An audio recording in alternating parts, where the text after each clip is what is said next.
श्री शिव महापुराण षष्ठी कैलाश संहिता अथ चतुर्दशोऽध्यायः। शिव स्वरूप प्रणव का वर्णन।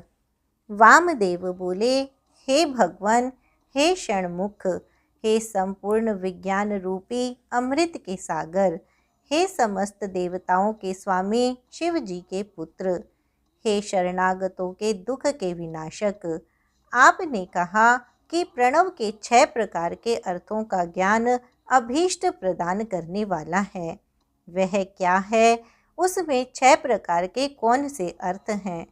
उनका ज्ञान किस प्रकार से किया जा सकता है? उसका प्रतिपाद्य कौन है और उसके परिज्ञान का फल क्या है? हे कार्तिकेय, मैंने जो जो पूछा है वह सब बताइए। हे महासेन, इस अर्थ को बिना जाने पशु शास्त्र से मोहित हुआ मैं आज भी शिवजी की माया से भ्रमित हो रहा हूँ। मैं अब जिस प्रकार शिवजी के चरण युगल के ज्ञानामृत रसायन का पान कर माया से रहित हो जाऊं, वैसा कीजिए। कृपामृत से आर्द्र दृष्टि से निरंतर मेरी ओर देखकर आपके ऐश्वर्य में चरण कमल की शरण में आए हुए मुझ पर अनुग्रह कीजिए। मुनिवर की यह बात सुनकर ज्ञान शक्ति को धारण करने वाले वे प्रभु शिव शास्त्र को विपरीत मानने वालों को महान भय उत्पन्न करने वाला वचन कहने लगे। सुब्रह्मण्य बोले, हे मुनि शार्दूल, आपने आदर पूर्वक समष्टि तथा व्यष्टि भाव से इस जगत में विराजमान महेश्वर के जिस परिज्ञान को पूछा है उसे सुनिए। हे सुव्रत, मैं उस प्रणवार्थ परिज्ञान रूप एक ही विषय को 6 प्रकार के तात्पर्यों की वस्तुतः एकता के परिज्ञान सहित विस्तार पूर्वक बता रहा हूँ। पहला मंत्र रूप अर्थ, दूसरा यंत्र रूप अर्थ, तीसरा देवता बोधक अर्थ, चौथा प्रपंच रूप अर्थ, पांचवा गुरु रूप को दिखाने वाला अर्थ और छठा शिष्य के स्वरूप का बोधक अर्थ। ये 6 प्रकार के अर्थ कहे गए हैं। हे मुनि श्रेष्ठ, मैं उनमें मंत्र रूप अर्थ को आपसे कहता हूँ, जिसे जानने मात्र से मनुष्य महाज्ञानी हो जाता है। पहला स्वर अकार, दूसरा स्वर ऊकार, 5वें वर्ग का अंतिम वर्ण मकार, बिंदु एवं नाद। ये ही 5 वर्ण वेदों के द्वारा ओंकार में कहे गए हैं, दूसरे नहीं। इनका समष्टि रूप ओंकार ही वेद का आदि कहा गया है। नाद सर्व समष्टि रूप है और बिंदु सहित जो 4 वर्णों का समूह है वह शिववाचक प्रणव में व्यष्टि रूप से प्रतिष्ठित है। हे प्राज्ञ, अब यंत्र रूप सुने, वही शिवलिंग स्वरूप है।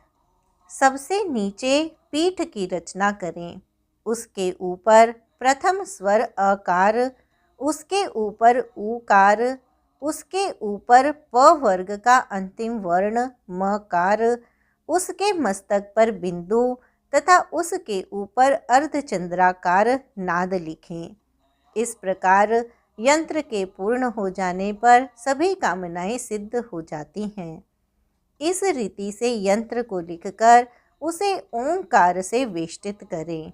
उससे उठे हुए नाद से ही नाद की पूर्णता को जानें। हे मुने, हे वामदेव, अब मैं शिवजी द्वारा कहे गए देवतार्थ को, जो सर्वत्र गूढ़ है, आपके स्नेहवश कह रहा हूँ। श्रुति ने स्वयं सद्योजातं प्रपद्यामि से सदा शिवोम पर्यंत इन 5 मंत्रों का वाचक तार अर्थात ओम को कहा है। ब्रह्म रूपी सूक्ष्म देवता भी 5 ही हैं, इस प्रकार समझना चाहिए। और ये सभी शिव की मूर्ति के रूप में भी प्रतिष्ठित हैं।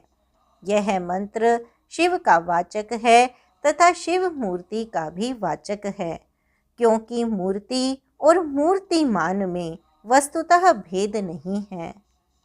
ईशान मुकुटोपेतः इत्यादि श्लोकों के द्वारा भगवान शिव के विग्रह को पहले ही बताया जा चुका है। अब उनके 5 मुखों को सुने।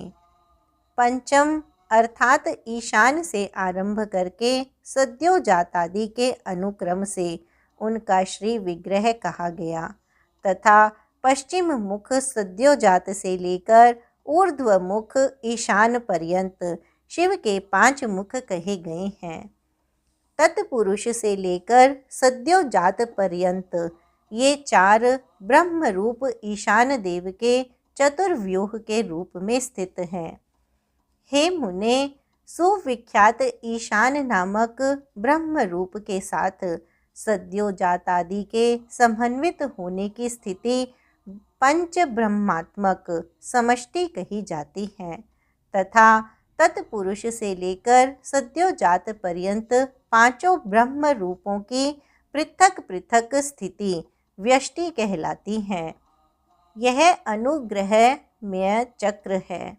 यह पंचार्थ का कारण पर ब्रह्म स्वरूप सूक्ष्म, निर्विकार तथा अनामय है। अनुग्रह भी 2 प्रकार का है, एक तिरोभाव और दूसरा प्रकट रूप। दूसरा जो प्रकट रूप अनुग्रह है वह जीवों का अनुशासक और उन्हें पर अवर मुक्ति देने वाला है। सदाशिव के ये 2 कार्य कहे गए हैं। विभु के अनुग्रह में भी सृष्टि आदि 5 कृत्य होते हैं। हे मुने, उन सर्गादि कृत्यों के सद्योजातादि 5 देवता कहे गए हैं। वे 5 पर ब्रह्म के स्वरूप एवं सदा कल्याण करने वाले हैं। अनुग्रह में चक्र शांत्यातीत कला से युक्त है और सदाशिव के द्वारा अधिष्ठित होने से परम पद कहा जाता है। प्रणव में निष्ठा रखने वाले सदाशिव के उपासकों तथा आत्मानुसंधान में निरत यतियों को यही पद प्राप्त करना चाहिए। इसी पद को प्राप्त करके श्रेष्ठ मुनिगण ब्रह्म रूपी उन शिव के साथ अनेक प्रकार के उत्तम सुखों को भोगकर महाप्रलय होने पर शिव साम्य प्राप्त कर लेते हैं और वे लोग फिर कभी संसार सागर में नहीं गिरते हैं। ते ब्रह्मलोकेषु परांतकाले परामृताः परिमुच्यन्ते सर्वे, ऐसा सनातनी श्रुति कहती है। यह समष्टि ही सदाशिव का ऐश्वर्य है।